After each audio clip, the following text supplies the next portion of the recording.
주기도를 하면 내가 보인다, 우리 자신이 보인다라는 제목으로 같이 말씀을 나누겠습니다.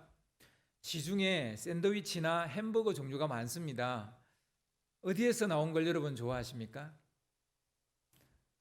서브웨이 거 우리 먹어봤죠, 한번. 그죠? 뭐 맘스터치 것도 우리 먹어봤죠. 뭐 개인적으로 맥도날드 가서 다 한 번씩은 드셔보셨을 것 같아요. 그리고 KFC도 뭐 맛있죠. 뭐 롯데리아도 있고 요즘 편의점에도 뭐 샌드위치 이런 거 많이 팔더라고요. 그리고 뭐 이런 파리바게트라든지 이런 제과점에도 샌드위치 다 있죠. 여러분의 입맛에 맞는 게 어디에서 나온 거예요? 저는 개인적으로 야채가 많이 들어가서 저번에 먹어보니까 서브웨이 게 맛있더라고요. 그리고 이 통닭이 통째로 들어가 있어서 마음속 터치 거를 제가 좋아합니다. 뭐 여러분도 아마 좋아하는 게 있을 겁니다. 그죠? 사실 빵은 거기서 거기입니다. 뭐 누구는 어디에 빵이 좀 더 맛있다 뭐 이런 이야기를 제가 하는 걸 듣기는 했는데요. 근데 사실 빵은 거기서 거기입니다. 그 안에 어떤 재료와 소스가 들어갔느냐, 그 내용물이 맛을 확 달라지게 사실은 하는 거죠. 내용물에 따라 뭐 햄버거나 샌드위치 이름도 달라지고요. 그리고 맛도 달라지고요. 그래서 선택도 달라지죠. 그래서 안에 내용물이 뭐가 들었느냐, 그거를 여러분은 아마 볼 겁니다. 샌드위치 이야기를 제가 하는 것은요, 햄버거 이야기를 하는 것은 주기도문이 샌드위치적 구조를 가지고 있기 때문에 제가 아직 그 식사 때도 아닌데 먹는 얘기를 했어요. 앞뒤로 빵이 있고 그 안에 내용물이 있는 것처럼 주기도문 앞에도 다른 어떤 기도의 내용이 있고 뒤에도 기도 내용이 있는, 그리고 가운데 주기도문이 있는 이런 구조다라는 겁니다. 주기도문 앞에는 외식 기도와 중언부언 기도에 빠지지 말라라는 주님의 신신당부가 들어가 있는 내용이 나옵니다. 그래서 외식 기도, 중언부언 기도가 아니라 대신 골방에서 은밀하게 기도하고 많은 말보다는 명료한 말을, 그런 기도를 하라, 이런 얘기를 했고요. 그리고 주기도문 뒤에는 간청기도 혹은 절박함이 살아있는 날것기도, 날것이라는 게 살아있는 것을 말하는 거잖아요. 그죠? 그러니까 절박함이 정말 절절 흘러넘치는, 정말 살아있는 것 같은, 절박함이 살아있는 것 같은 그런 날것 기도에 대한 말씀이 나왔습니다. 그래서 저번 주에 이 설교를 했고요. 지난주에는 이제 앞에 나왔던 외식기도, 중언부언기도에 대한 이야기, 그 부분에 대한 설교를 제가 했습니다. 이와 같이 주기도문 앞 뒤에는 주기도를 하는 사람의 마음가짐과 자세에 대한 가르침이 나와요. 그러니까 기도를 뭘 해야 되는지, 기도 내용은 아니고요. 기도를 어떤 자세로 해야 되나, 어떤 마음가짐으로 해야 되나, 기도의 태도 혹은 자세에 대한 이야기가 앞뒤로 나온다는 얘기입니다. 그리고 가운데 이제 주기도가 나오는데, 이 주기도는 내용물에 해당한다, 기도의 내용물에 해당한다, 이렇게 볼 수 있을 것 같습니다. 우리는 주기도가 기도자의 마음가짐과 자세에 둘러싸여 있는 것에 주목해야 됩니다. 그래서 주기도를 생각할 때는 주기도만 생각할 게 아니라 그 앞뒤를 다 같이 생각을 해야 된다는 것이죠. 기도의 내용만큼이나 기도자의 마음가짐과 자세가 중요하다는 말일 것입니다. 반대로 또 뒤집어서 말하면 기도자의 마음가짐과 자세가 중요한 만큼 뭐가 중요하다? 기도의 내용도 중요하다. 그러니까 기도의 내용이 중요한 만큼 마음가짐과 자세도 중요한 것처럼, 또 기도의 마음가짐과 자세가 중요한 만큼 또 그 내용도 중요하다, 이렇게 말할 수 있을 겁니다. 기도의 내용이 없는데 기도를 할 수 있겠습니까? 기도의 내용이 없다면 팥이 없는 단팥빵이나 똑같죠. 그죠? 따라서 주님이 가르쳐 주신 기도를 살펴본다는 것은 무엇을 구해야 하는지 그 내용을 살피는 것과 같다라는 것입니다. 다시 말합니다. 주기도는 기도의 태도나 방법에 관한 것만이 아니라 기도의 내용도 포함하고 있다라는 것을 여러분 기억하셔야 됩니다. 기도할 때 무엇을 구해야 하는지 그 내용까지 주님께서 가르쳐 주셨다는 것입니다. 보통 기도를 가르쳐 달라 그러면 우리는 기도의 마음가짐, 태도, 자세를 가르쳐 달라 뭐 이런 의미가 좀 더 강할 수도 있고, 아니면 그 반대로 무엇을 구해야 되는지를 가르쳐 달라일 수도 있어요. 그런데 주님은 그 두 가지를 다 말씀하셨다는 것입니다. 무엇을 구해야 할지를 안다라는 것은 살아가면서 무엇이 중요한 것인가를 알게 된다는 말입니다. 여러분, 중요하지 않은 것을 기도합니까? 나한테 너무 중요하니까 기도하잖아요. 즉, 내가 뭘 기도해야 된다를 안다는 것은 인생에서 무엇이 중요한지를 안다라는 말과 같은 말이 됩니다. 그래서 주기도문을 안다는 것은, 즉 무엇을 구해야 된다는 걸 안다는 것인데, 무엇을 구해야 된다는 것을 안다는 것은 내 인생에서 무엇이 중요하다는 것을 알게 된다는 말이 된다는 거죠. 예수님은 5가지 큰 주제를 말씀을 하십니다. 그것을 그런 주제를 기도로 가르쳐 주십니다. 이 5가지 주제와 평상시 우리가 하는 기도 주제와는 얼마나 비슷할까요? 혹은 얼마나 다를까요? 이것을 비교하다 보면 자기가 보이는 거예요. 아, 나는 얼마나 내 인생에 중요하지 않은 것을 기도하고 있나?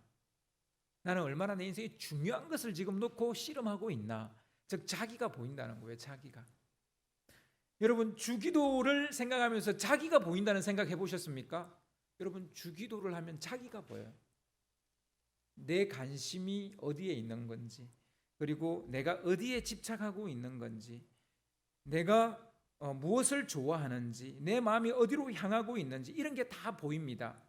그래서 평상시 여러분의 그 기도는 여러분의 마음이 향하고 있는 것입니다. 그런데 그게 중요한지 안 한지는 모르겠어요. 그런데 주기도에서 주님이 말한 5가지는 중요함에 틀림이 없어요. 중요하지 않은 얘기를 주님이 가르쳐 주실 이유가 없으니까. 그런데 이 5가지와 내 기도가 딱 맞으면 여러분은 정말 인생에 중요한 것을 알고 계신 분이에요. 그런데 한두 가지 맞고 나머지는 틀리다 그러면 여러분은 중요한 거 몇 가지를 놓치고 있는 것이고, 아예 하나도 일치하지 않는다 그러면 여러분 중요한 것을 아예 다 놓치고 있는 것이 되겠죠. 평상시 내가 중요하게 여기는 것이 무엇인지 주기도를 하면 그것이 적나라하게 드러나게 됩니다. 따라서 주기도는 나를 비추어주는 거울과도 같은 것입니다. 분명 주님이 가르쳐준 기도인데 그 기도를 따라하게 되면 내가 보입니다. 내가 어떤 사람인지. 지능 테스트 중에요, 2개의 비슷한 그림을 보여주면서 2 그림 중에 다른 점을 찾는 게 있어요. 이 지능 테스트에 이런 게 있어요. 그걸 빨리 찾는 사람이 이제 지능이 뛰어난 겁니다. IQ가 좋은 겁니다. 딱 처음 보면요 똑같아요. 별로 달라 보이지 않습니다. 그런데 자세히 보면은 뭐 한쪽 귀가 없다든지 뭐 아니면 뭐 이게 넥타이 색깔이 좀 다르다든지 뭐 이런 식으로 약간 이제 차이들이 보이죠. 근데 이게 한눈에 빨리 들어오는 사람이 이제 지능이 그만큼 좋은 거겠죠. 주기도를 집중해서 하게 되면요, 평상시 나의 기도와 무엇이 같고 무엇이 다른지 보이게 됩니다. 그래서 이 영적 지능 테스트입니다. 주기도와 나의 기도를 딱 비교하면서 무엇이 서로 똑같고 무엇이 다른지 그것을 찾아내면 여러분은 영적으로 지능이 뛰어난 겁니다. 솔직히 말해서 우리의 기도 자세도 변변치 못해서 고쳐야 할 게 많잖아요. 그죠? 그렇잖아요. 우리의 기도 자세도 마음가짐도 고쳐야 될 게 많잖아요. 그런데 고쳐야 할 것이 자세만은 아닙니다. 우리의 그 기도 내용도 변변치 못한 게 많아요. 그래서 앞으로 이제 제가 설교 중에 나오겠지만 일용할 양식에 우리는 지나치게 쏠려 있는 기도를 많이 합니다. 일용할 양식은 외식주를 대표하는 말이에요. 우리가 먹고 사는 문제에 우리 기도가 거의 쏠려 있어요. 그리고 다른 기도는 거의 안 해요. 이 기도만 늘 그냥 하고 있죠. 이처럼 이렇게 한쪽에 쏠려 있는 우리의 모습을 보게 됩니다. 아니면 당장 답답하고 총각을 다투는 그런 어떤 문제만을 기도할 때가 많습니다. 그런 것 외에는 별로 기도하지 않는 경우가 많다는 거예요. 어떤 이들은 이제 좀 영적인 기도를 해야 된다 그래서 맨날 이 회개 기도만, 제3의 기도만 또 하시는 분도 있어요. 이것 또한 하나에 쏠려 있는 것이죠. 막상 기도하려고 딱 앉았는데 무엇을 기도해야 할지 모르겠다는 사람이 생각보다 많은 것 같더라고요. 한 번씩 묻습니다. 목사님, 제가 기도하려고 앉았는데 뭘 기도해야 될지를 모르겠어요. 이런 분들도 있습니다. 어떤 경우에는요, 진짜 기도를 뭘 해야 될지를 몰라서가 아니라 너무 내 삶이 피폐해지고 어떤 충격을 받게 되면 그냥 기도가 나오지 않을 때도 있어요. 뭐 하여튼 이유야 뭐든 간에 뭘 기도해야 될지 모를 때가 있고 멍하니 앉아 있거나 그냥 중언부언하다가 그냥 일어서는 경우도 많습니다. 그래서 주님은 이런 우리를 뭘 기도해야 될지를 모르는 우리를 위해서 기도의 내용을 말씀하셨는지도 모르겠습니다. 이걸 뒤집어서 생각해 보면 주님이 가르쳐 주신 기도는 우리가 살아가는데 가장 중요한 것이 무엇인지를 말해 주는 것이다. 여러분 인생에서 가장 중요한 것이 무엇인지 알고 싶다면 주기도문을 보세요. 그리고 여기 나오는 이 5가지 주제가 여러분의 인생에 가장 중요한 것이 되었으면 좋겠습니다. 이 5가지는 우리 삶에 있어서 굉장히 중요한 것임에 틀림없습니다. 동시에 이 5가지는 우리 힘으로 해결할 수 있는 그런 것이 아니라는 뜻이기도 합니다. 주님께서 뭘 기도해야 될지를 가르쳐 주실 때 우리가 우리 힘으로 해결할 수 있는 것을 기도하라 그러겠어요? 우리 힘으로 우리가 해결하지 못할 것에 대해서 가르쳐 주셨다는 거예요. 그 5가지를. 그래서 기도하라는 거예요. 그래서 하나님의 능력을 달라고 기도하라는 거예요. 하나님의 도우심을 구하라는 거예요. 그래서 이 5가지는 사실 우리 힘으로 해결되지 않는 거예요. 우리 힘으로 해결된다면 굳이 그걸 기도할 필요가 없는 거죠. 우리 힘으로 해결이 안 되니까 주님께서 이걸 하나님께 구하라는 거예요. 그래서 하나님의 능력으로 이것을 할 수 있게 되는 사람이 되라는 거죠.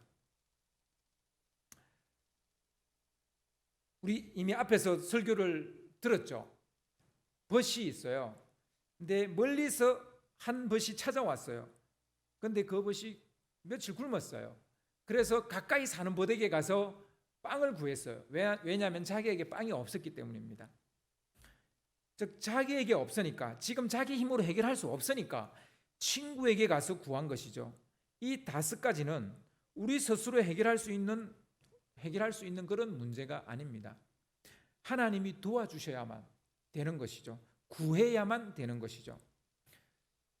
자, 그럼 하나님이 도와주셔야만 하는 첫 번째 기도 제목은 뭘까요? 오늘 말씀해 보면 아버지여 이름이 거룩히 여김을 받으시오며, 하나님 아버지의 이름이 거룩히 여김을 받는 것이 주기도의 첫 번째 기도 제목이고 주제입니다. 이것이 첫 번째 기도 제목이라는 것을 우리는 주목해야 됩니다. 이 5가지 중에서 왜 이게 첫 번째일까? 왜 이게 첫 번째일까를 생각해 보셔야 된다는 겁니다. 우리의 첫 번째 기도는 항상 뭡니까? 다급하고 긴급한 문제가 될 때가 많죠. 답답하고 힘든 삶의 문제가 될 때가 많죠. 솔직히 아버지의 이름이 거룩히 여김을 받는 기도를 먼저 하기가 여간 어려운 일이 아닙니다. 따라서 이런 기도하려면 하나님이 도와주셔야 돼요. 여러분, 아버지여 이름이 거룩히 여김을 받으시오며, 이 기도를 우리가 그냥 할 수 없어요. 잘 안 돼요. 여러분 개인 기도하실 때 이 기도를 먼저 하고 하셨어요? 거의 안 하실걸요? 이건 하나님 도와주셔야 돼요. 도와주지 않으면 이 기도 못해요. 안 돼요. 잘 안 나와요. 급한 기도부터 나오지. 물론 형식적으로 이 기도를 먼저 하고 그리고 난 다음에 내가 하고 싶은 기도를 한다면 그거는 누구나 할 수 있어요. 형식적으로는 그렇게 할 수 있어요.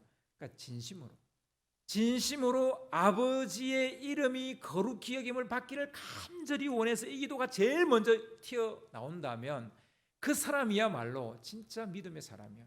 진짜 하나님 사랑하는 사람이에요. 아버지의 이름이 거룩히 여김을 받는 것이 나의 간절한 소원, 소망이 되어졌다는 얘기죠. 그런데 아버지의 이름이 거룩히 여김을 받든지 말든지 그거는 별로 관심이 없죠. 그냥 내 삶의 문제만 너무 관심이 많죠. 그래서 이 기도는 주님이 도와주시지 않으면 안 되는 기도다라는 것을 알 수가 있습니다. 하나님의 일과 하나님의 고민이 나의 일이 되고 나의 갈망이 되어졌다는 것은 그만큼 하나님을 사랑한다는 얘기입니다. 제가 우리 아이들을 사랑한다는 증거가 뭘까요?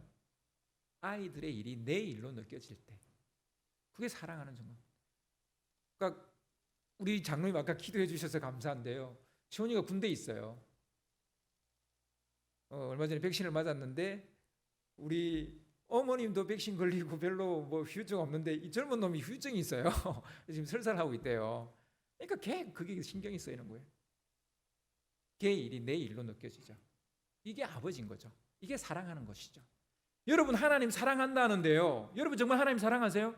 그런데 아버지의 이름이 거룩히 여김을 받는 것에 여러분 관심이 있습니까? 그런 기도 해보신 적 있습니까?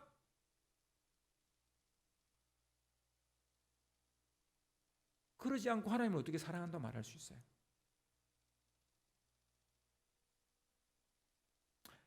여러분, 펭귄이 사막에 있는 것을 보았어요. 그러면 여러분 제일 먼저 떠오르는 생각이 무엇입니까? 펭귄이 사막에 있어요. 사막에. 그럼 여러분 제일 먼저 떠오르는 생각이 무엇입니까? 저 펭귄이 어떻게 여기까지 오게 된 거지라는 생각이 제일 먼저 떠오르시는 분? 이런 생각 안 떠올랐어요? 아니면 어떻게 하면 저 펭귄을 남극으로 빨리 보내줄까, 이런 생각 떠오르신 분? 예. 어떤 생각이 먼저 떠올랐는지 다시 한번 생각해 보시기 바랍니다. 만약 첫 번째 생각이 먼저 떠올랐다면 펭귄 입장이 아니라 내 입장에서 이 사태를 바라보는 거예요. 펭귄이 왜 여기 와 있는 거지? 어떻게 해서 여기까지 오게 됐지? 이건 내 입장인 거죠. 그러나 펭귄을 빨리 남극으로 보내야 되겠다, 이런 생각은 펭귄 입장이에요. 제가 지금 사막에 있으면 살아요? 못 살아요? 못 살죠. 죽죠. 펭귄은 남극에 있어야 살아요. 그러니까 빨리 남극에 보내야 되겠다는 생각이 먼저 들었다라면 이것은 펭귄 입장에 선 거예요. 보통 대부분의 사람들은요, 첫 번째 이 질문을 먼저 떠올려요.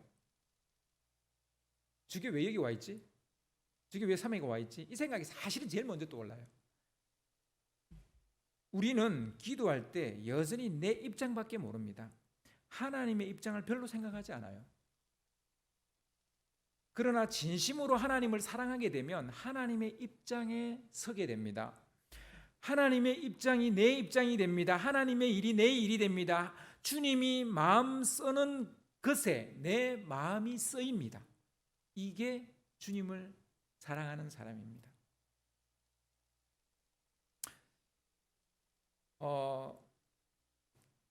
내 아내와 내가 잘 모르는 여자가 둘이서 싸워요. 근데 내가 그 얘기를 쭉 듣다가 내가 모르는 여자의 입장에서 내가 집사람한테 그 여자도 듣고 보니까 그런 문제가 있더라 하고 제가 집사람한테 이야기하면 집사람은 어떻게 되겠어요? 당연히 삐치죠. 당연히 화내죠. 누가 옳고 그름의 문제가 아니라 당연히 남편은 아내 입장에 서야 되는 거예요. 그렇지 않나요? 여러분, 옳고 그름의 문제가 아니라 그렇게 해야 돼요. 그래야 살아남아요. 무슨 말인지 모르십니까? 그래야 살아남는다니까요. 여러분, 우리가 살아남는 방법은 하나님의 입장에 서는 거예요. 하나님의 입장에 서는 거. 근데 참 그게 안 되더라고요.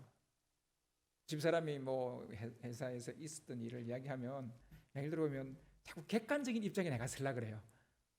뭐 자기가 좀 잘 못했네 이런 얘기가 나와요. 얼마나 바보 같은 남편이에요. 정말 정신 나간 남편이에요. 근데 이런 정신 나간 남편이 세상에 많다 적다? 많아요. 되게 많아요.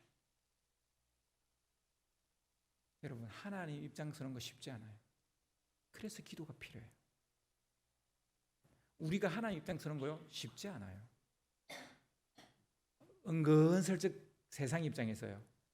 세상 입장에 서서 세상 사람들에게 그래 나도 하나님 잘 이해가 안 돼 뭐 이러면서 그럴 때가 얼마나 많아요.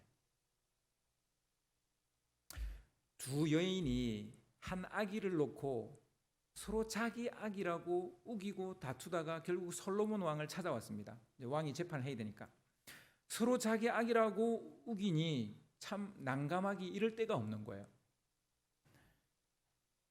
솔로몬 왕은 잠시 생각에 잠겼다가 신하에게 명령을 내렸습니다. 칼을 가져오너라. 신하가 칼을 가져오자 다시 명령을 내렸습니다.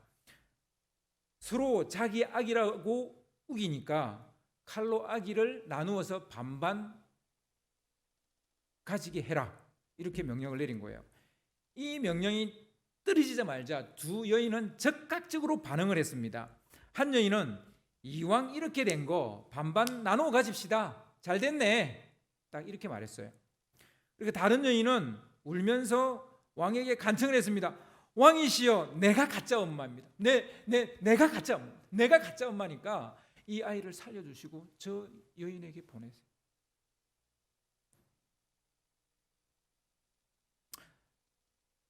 이것은 순간적인 반응이에요. 순간적인 반응은 속에 생각하고 있는 것이 걸러지지 않고 그대로 튀어나온다는 얘기죠. 솔로몬은 이걸 알았던 거예요. 진짜 그들의 마음을, 그들의 이 아기가 누구의 아기인가를 알기 위해서 그들의 생각이 바로 튀어나오게끔 이런 지혜 있는 행동을 한 거죠. 누가 이 아기의 진짜 엄마인지 확연하게 드러나고 말았어요.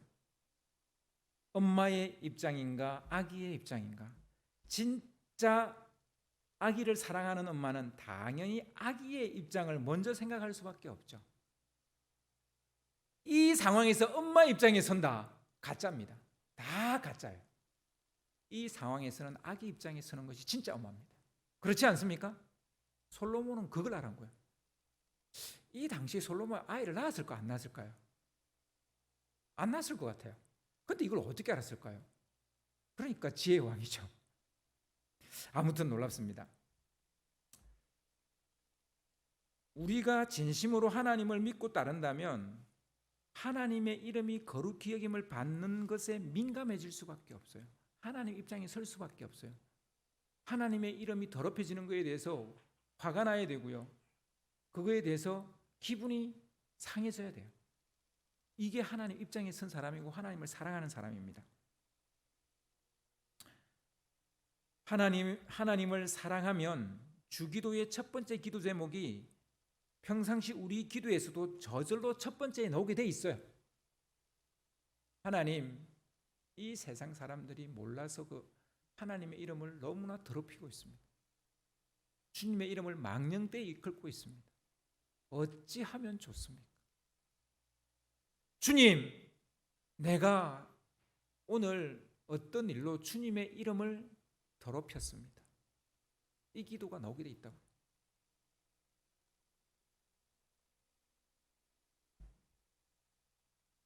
생각하고 의식해야만 나오는 기도가 아니라 저절로 제일 먼저 튀어나오는 기도가 이 기도여야 된다는 것이죠. 첫 번째 기도 제목에서 우리의 신앙의 민낯이 적나라하게 드러나죠. 정말 중요한 게 뭡니까? 하나님의 이름이, 아버지의 이름이 거룩히 여김을 받는 거예요. 주님의 이름이 망령되이 일컬어지지 않는 거예요. 이게 우리 인생에도 제일 중요한 문제예요.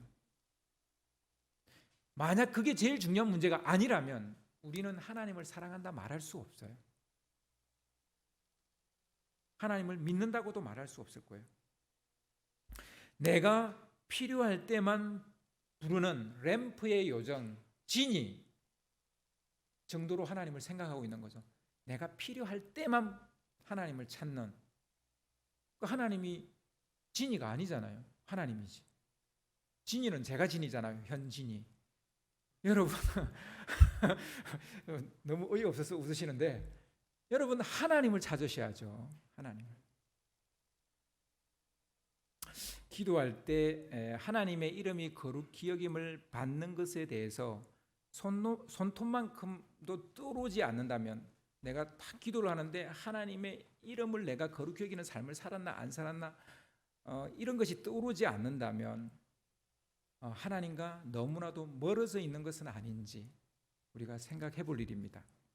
만약 이것이 우리의 신앙의 현 주소이고 믿음의 실제라면 첫 번째 기도가 회복되도록 기도를 해야 됩니다. 내가 딱 엎드리는 순간 내가 주님의 이름을 더럽혔습니다.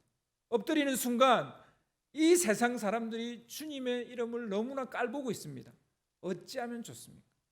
그 주님의 입장, 아버지의 입장이 너무나 내 입장으로 와 닿는 것, 이 기도가 그래서 제일 먼저 튀어나오는 것,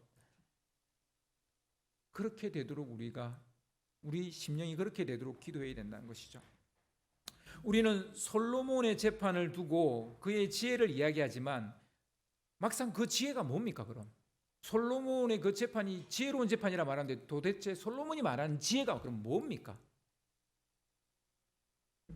솔로몬의 지혜는 사랑이라는 걸 우리는 알아야 됩니다. 솔로몬의 지혜는 사랑이에요. 솔로몬이 썼다는 전도서나 아가서를 간통하는 것은 사랑이라는 것을 우리는 알아야 됩니다.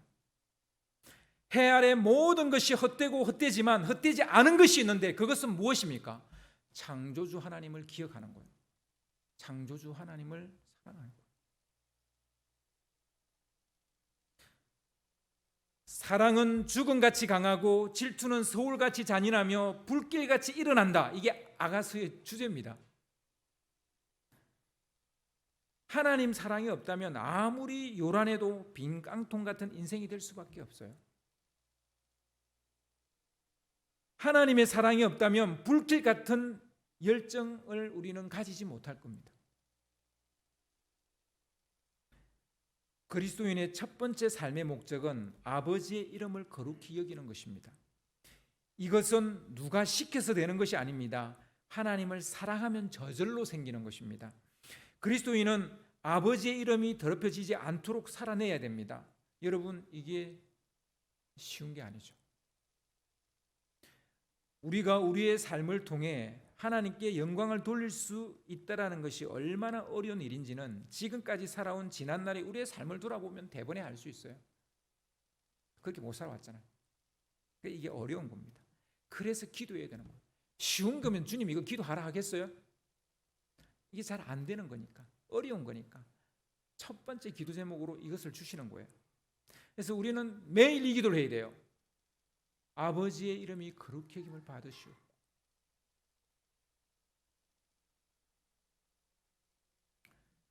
우리는 당연히 주님께 돌려야 할 영광을 다른 것에 돌리거나 아니면 우리 자신에게 돌린 적이 얼마나 많습니까?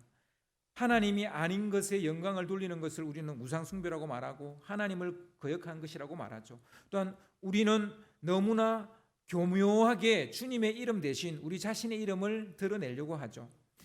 이렇게 되지 않으려면 매일 매순간 이 기도 제목을 붙들고 기도해야 됩니다. 기도하지 않고는 도저히 해낼 수 없는 것, 그것이 아버지의 이름을 거룩히 여기는 것. 기도할 때 겨우 주님께 돌아갈 영광을 주님께 돌릴 수 있습니다. 기도할 때 그 이름이 거룩히 여기는 삶을 살 수 있는 겁니다.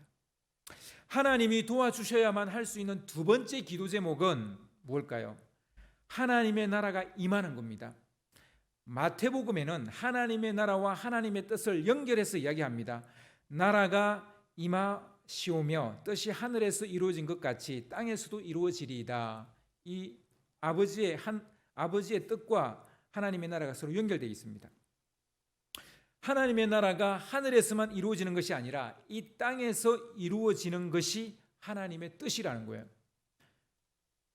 여러분, 우리가 하나님 나라에 죽어서 하나님 나라에 들어가는 것도 하나님의 뜻이겠지만 하나님의 나라가 이 땅에 임하는 것이 하나님의 뜻입니다. 아멘. 그런데 우리는 이것보다는 내가 하나님 나라 들어가는 것에 관심이 더 많죠. 바울은 이 땅의 삶이 너무나 힘들었어요. 복음 사역자로 사는 게 너무나 힘들었어요. 죽을 고비를 수십 번 넘겼어요. 모든 사람들이, 유대인들이 자기를 계속해서 공격해요. 너무너무 힘드니까 하나님 나라에 속히 가기를 원했어요. 그렇지만 주의 나라가 이 땅에 이루어지게 하는 그 일이 더 중요했기 때문에 죽는 것보다 사는 것을 선택을 했다, 이렇게 말합니다. 여러분, 우리가 하나님이 부르시지 않았는데 왜 우리가 죽으면 안 돼요? 이 땅에서 해야 될 일이 더 중요하기 때문이에요. 우린 자꾸 하나님 나라가 중요하다 그러는데 그 하나님 나라 이제 죽고 난 다음에 하나님 나라를 말하는 거예요. 근데 하나님 아니라는 거예요. 네가 여기 살아야 될 이유는 이 땅에 하나님 나라가 이루어져야 되기 때문이라는 거예요.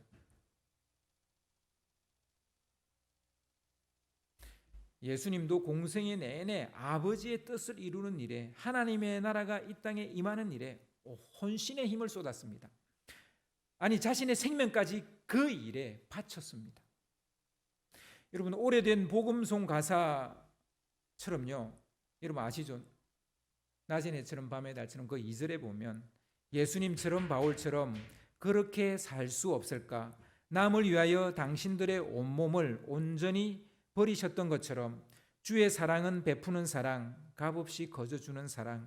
그러나 나는 주는 것보다 받는 것 더욱 좋아하니 나의 입술은 주님 닮은 듯하나 내 마음은 아직도 추하여 받을 사랑만 계수하니 예수여 나를 도와주소서. 여러분, 이게 잘 안 되는 거예요. 그러니까 도와달라고 하는 거죠. 여러분, 하나님 나라와 그 뜻을 위해서 사는 거 어렵습니다. 예수님처럼 사는 거, 바울처럼 사는 거 어렵습니다. 이게 쉬우면 이걸 우리가 기도할 필요가 없어요. 이게 어려우니까 우리가 기도를 해야 된다는 거예요. 이 두 번째 주제도 우리의 힘으로 할 수 있는 것이 아닙니다. 하나님의 나라가 이 땅에 임하고 주의 뜻이 이 땅에서 이루어지게 하는 일은 우리 힘이나 지혜로 되어지는 게 아닙니다.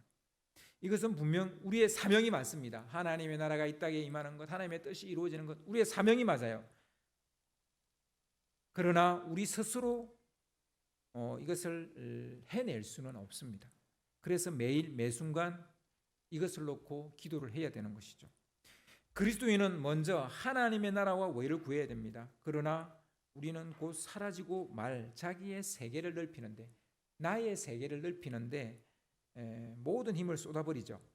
하나님의 나라와 그의 의를 위해 살면 이 모든 것을 더하신다고 주님께서 말씀하셨어요.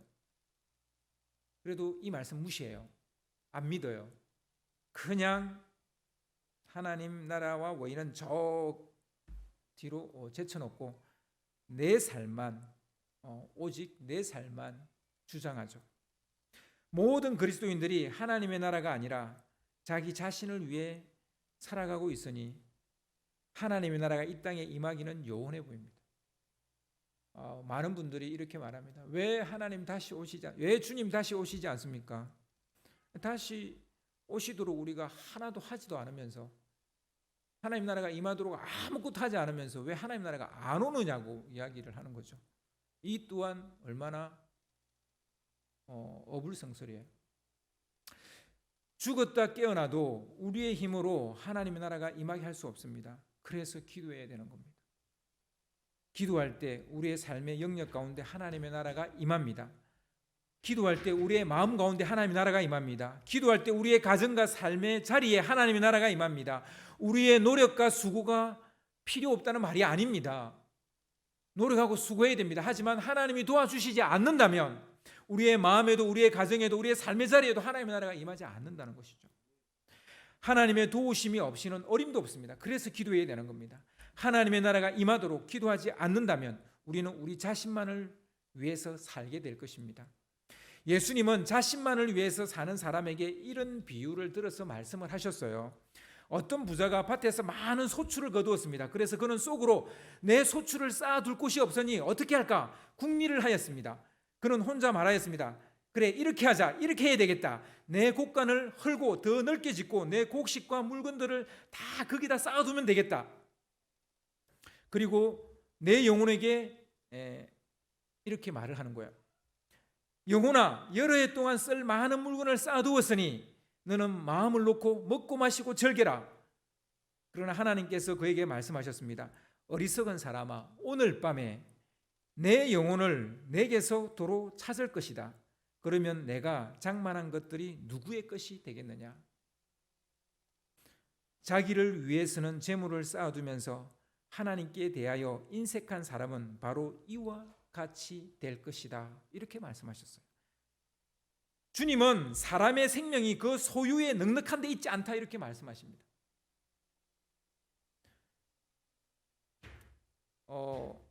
여러분 유튜브에 보면 뭐 11조를 해야 되냐 막 이런 영상이 뜨는데요. 여러분 참 기가 막혀요.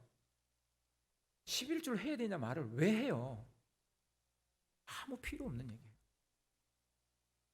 11조든 감사헌금이든 주정헌금이든 무슨 헌금이든 간에 여러분 하나님 사랑하고 하나님 나라 생각하면 당연히 하는 거예요. 그거 어떻게 좀 안 내보려고 그런 동영상 보는 사람도 참 이상해요. 당연한 거예요. 여러분 이 말씀을 보세요. 사람의 생명이 그 소유에 있지 않다니까요. 그 소유의 넉넉함에 있지 않다니까요. 그렇게 말씀하셨는데 굳이 그걸 따지려고 들어요. 그냥 말씀대로 받으면 되지. 참 이상한 그리스도인들이 많아요. 저는 그런 것 가지고 저한테 질문하시는 분이 있으면 가슴이 탁 막혀요. 도대체 뭘 듣고 싶은 거? 뭘 듣고 싶어서 나한테 찾아와서 그 얘기를 하는지 난 가슴이 탁 막혀요. 하나님 살아가면 당연히 하는 거예요. 그거는. 그런 질문하지 마시고 내가 하나님 사랑하는지 그걸 물어야죠. 내가 정말 하나님 사랑하는. 여러분 하나님 사랑하면요 10의 1조가 뭐예요? 10의 9조도 할 수도 있어요. 그렇지 않습니까? 그런 거잖아요. 그걸 어떻게 계산해가지고 심지어는 그 10원이고 20원까지도 그 어떻게 해야 되냐고 물어보는 분이 있는데 정말 기가 막혀요. 이 사람이 정말 그리스도인인가라고 난 묻고 싶어요. 그 10원 20원 따져서 뭐 하겠어요? 그 반올림해서 내야 됩니까? 정말 기가 막힌 소리를 해요. 제발 그러지 마세요. 하나님 사랑하면 하나님 나라를 위해서 하나님의 뜻을 위해서 하나님 오일을 위해서 당연히 내 것을 드리는 거죠. 사실 그게 내 겁니까? 내 것도 아니잖아요. 하나님이 주신 거잖아요. 제발 그런 동영상 보지 마세요. 그게 성경적이지 아니니 정말 기가 막혀요. 하나님의 나라와 그의 뜻이 우리에게 얼마나 중요한 것인가 물어봐야 됩니다. 주님이 가르쳐준 주기도의 두 번째 주제라고요. 이런 기도를 하지 않는다면 우리는 오직 우리 자신만을 위해서 살아가게 될 겁니다.